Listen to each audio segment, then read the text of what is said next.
போலியான ஒரு பிம்பத்தை நாம் ஆதரிக்கிறோமோ என்ற ஒரு ஐயப்பாடு இருக்குது. அந்த போலியான பிம்பம் யாருன்னு பார்த்தீங்கன்னா, சீமான் அவர்கள்.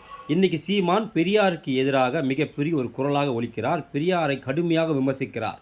இவர் மேலே கிட்டத்தட்ட 65 வழக்குகள் தமிழ்நாடு முழுக்க பதியப்பட்டும் கூட, கோர்ட்டே தானாக முன்வந்து ஏன் இவரை இதுவரை கைது செய்யாமல் இருக்கிறீர்கள் என்று கேட்டும் கூட இந்த திமுக அரசு சீமானை இதுவரை கைது செய்யவில்லை என்றால், இதில்தான் ஏதோ உள்குத்து இருப்பது போல் ஒரு ஐயப்பாடு, ஒரு சந்தேகம் இருக்கிறது.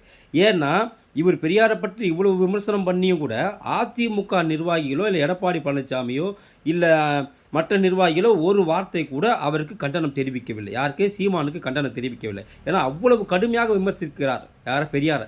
அப்படி இருந்து இவரை வந்து ஒரு கண்டனம் கூட இவங்க தெரிவிக்கலன்னு சொன்னால், இந்த திமுக அதிமுகவின் பி டீமாக சீமான் இருப்பாரோ என்ற ஒரு ஐயப்பாடு இருக்குது. ஏன்னு கேட்குறீங்கன்னா, இன்றைக்கி பாஜகவினோட ஓட்டு வங்கி யாருன்னு பார்த்தீங்கன்னாக்கா, இன்றைக்கி பெரியாருக்கு எதிராக இருப்பவர்களின் ஓட்டு வங்கி தான் இன்றைக்கி பாஜகவிற்கு அதிகமான ஓட்டு வங்கியாக இருக்கிறது.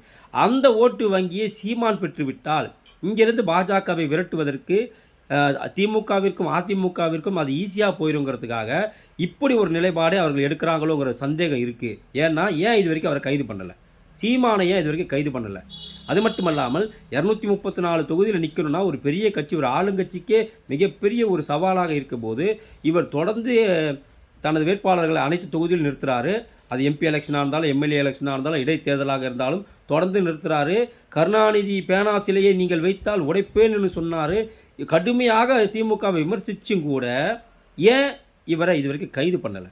ஒன்றும் இல்லை, நான் ஒரு 2-3 வீடியோ போட்டேன். அதுக்கே என்னை கைது பண்ணி சிறையில் அடைத்த இந்த திமுக அரசு, இவ்வளவு பிரபலமான ஒருத்தர், இவர் பேசினா தமிழகம் முழுக்க இந்தியா முழுக்க போய் சேரும் தெரிஞ்சும் இவர் ஏன் இது வரைக்கும் கைது செய்யலைன்னாக்கா, பெரியாருக்கு எதிரான வாக்குகள் சீமானுக்கு கிடைக்க வேண்டும், அது பாஜகவிற்கு போயிடக்கூடாதுன்றதில் திமுகவும் அதிமுகவும் தெளிவாக இருப்பதனால்தான் இந்த சீமானை பி டீமாக பயன்படுத்துகிறார்களோ என்ற ஒரு ஐயப்பாடு எனக்கு இருக்கிறது. தயவு செய்து நமது பாஜக நிர்வாகிகள் இதை புரிந்து கொள்ள வேண்டும். இதில் ஏதோ ஒரு உள்குத்து இருப்பதாக தான் எனக்கு தோன்றுகிறது. ஏனென்றால் இதுவரை இவர் கைது செய்யப்படவில்லை என்ற சந்தேகம் வலுவாக இருக்கிறது.